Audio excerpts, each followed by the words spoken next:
In Kampala, the most expensive thing isn't luxury, it is transport. And from time to time, people hop onto taxis to save some cash.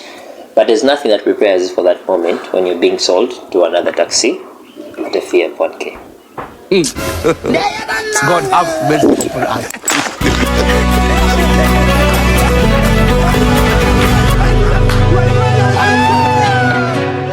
A lot has gone down while I've been off social media trying to chase the bug and catch the worm. But it turns out the worm is faster than I thought, and it's easier to catch you up on the highlights than the worm. Highlights. Donald Trump becomes president and delivers on all his promises. DeepSeek takes over AI universe. VYROOTA sings about Mukwana Arcade only to end up at Varroa Park. Ugandan embassy in Kinshasa on flames. UPDF defies Supreme Court and says Besigye's trial will continue. And finally, Ebola is back stronger and determined. After surviving an assassination, saving TikTok, launching a meme coin, Donald J. Trump executes the biggest deportation in recent times, to the point that you may be a citizen, but still be deported.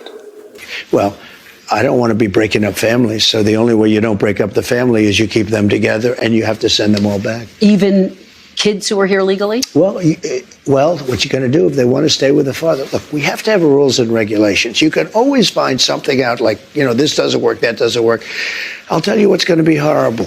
When we take a wonderful young woman who's with a criminal and they show the woman, and she could stay by the law, but they show the woman being taken out, or they want her out, and your cameras are focused on her as she's crying, as she's being taken out of our country, and then the public turns against us.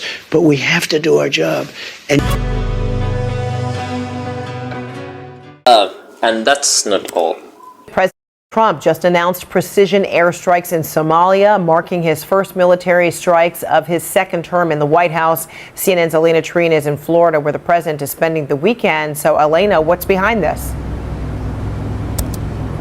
Well, that's right, Fred. We did hear from from President Donald Trump directly just moments ago, stating on his Truth Social website that he has ordered precision military airstrikes in Somalia. I want to read for you some of what he posted. He said, quote, "This morning I ordered precision military airstrikes on the senior ISIS attack planner and other terrorists he recruited and led in Somalia. These killers, who we found hiding in caves, threatened the United States and our allies. The strikes destroyed the caves they lived in and killed many terrorists without in any way harming civilians."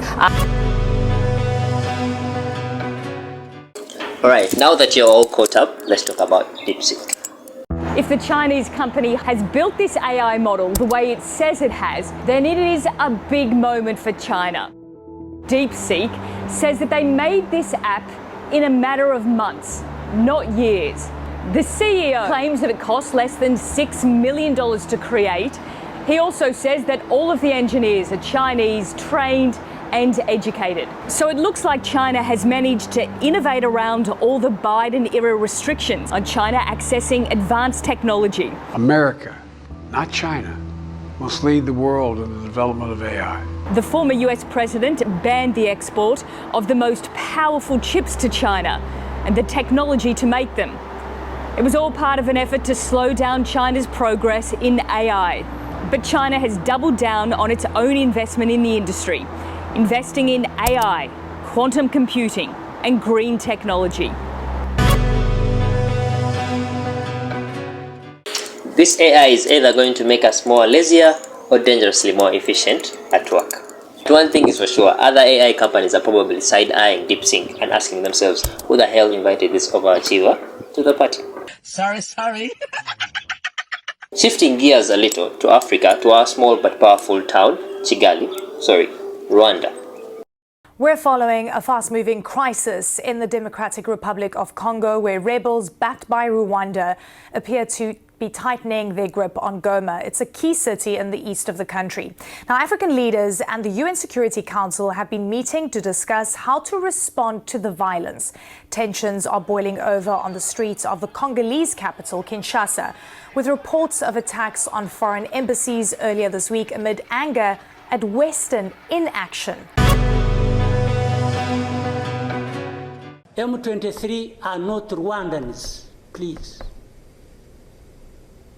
These are Congolese, and one time he accepts it, then another time he says no, part of it is yes, and then the other part is from Rwanda, and these are he keeps on going. And how do we, leaders of our own countries, accept this to go on forever? It's all back and forth. Congo accuses, Rwanda denies. Now let's talk about motherland, Uganda. Primary living examinations were released last week, and our very own fresh kid topped the charts, securing a bursary with our very own Hannah International. A special congratulations to the French family.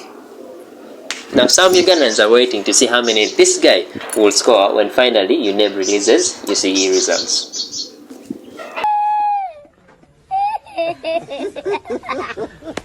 Now this week we also had intentions of covering what has actually been trending on social media, but me and my team,